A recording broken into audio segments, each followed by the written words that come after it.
After the police finished their investigation, the owner of the hotel basically shut down the place for the season.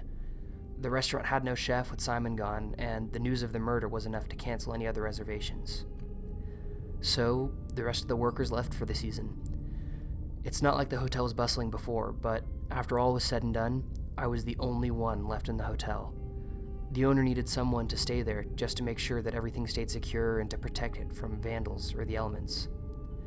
I thought about quitting, but I was in the country on a work visa, so if I did decide to quit, I'd have to leave the country. After I looked at my options, I decided to stay.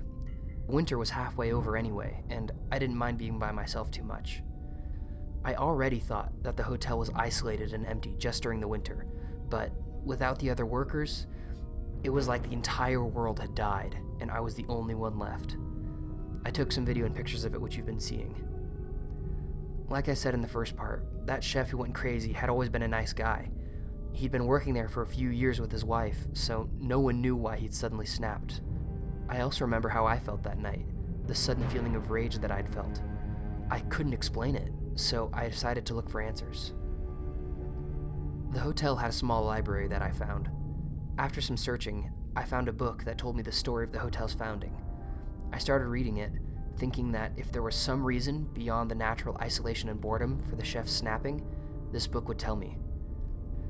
It was only a few days later that I started to notice that things were feeling off.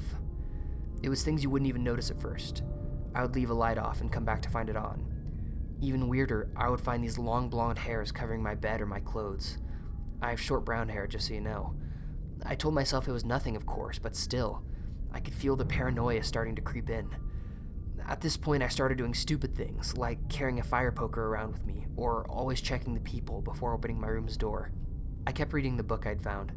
It was pretty dry, describing some Swedish oligarch named Meyer who'd built this place. He apparently loved it here, spending all his time with his wife. The book described how he'd stay up in his room at the top floor, just staring out at the Matterhorn. I stopped there. There was no room on the 4th floor with a view of the Matterhorn. There were only 3 suites, and none pointed in that direction. Still, the book's description was unmistakable. Things continued to get worse day by day. One night, I woke up and my door was swinging open, like somebody had pushed it then run down the hall. I searched the hall and my room, but I just found these long blonde hairs on the ground. I kept telling myself I just hadn't closed the door all the way during the night. But I knew I had. To be honest, my mental state was not in a good place. I was jittery, and I was hearing noises all the time. I told myself it was just my mind playing tricks, filling in the boredom and isolation. Finally, I decided to head for the top floor of the hotel. I walked towards the Matterhorn with this phantom room on my mind. I unlocked the closest room to it, but it just confirmed what I already knew. Even the closest room didn't face the right direction. I left the room and was walking towards the stairs to the lower level when I realized that there was no room across the hall. I took a picture, which you can see.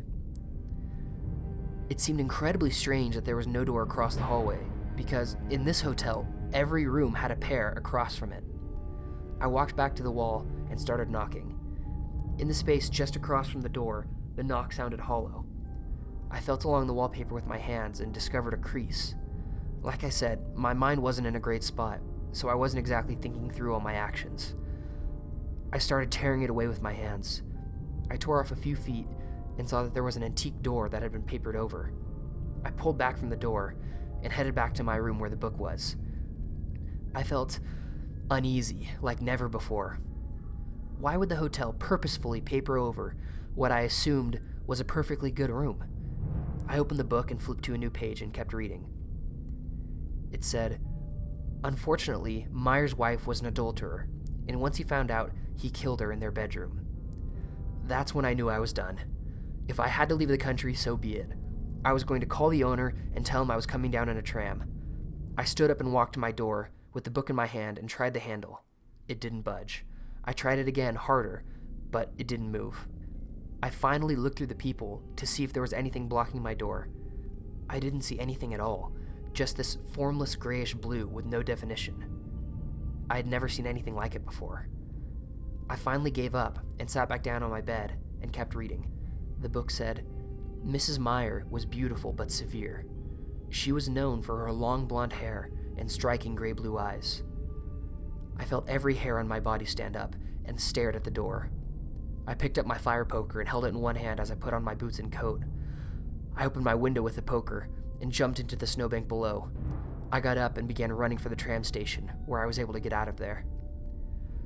I ended up having to leave the country, but I counted myself lucky, all things considered.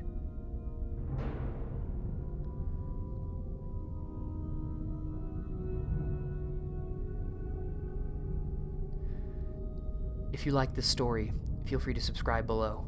I have more stories to tell.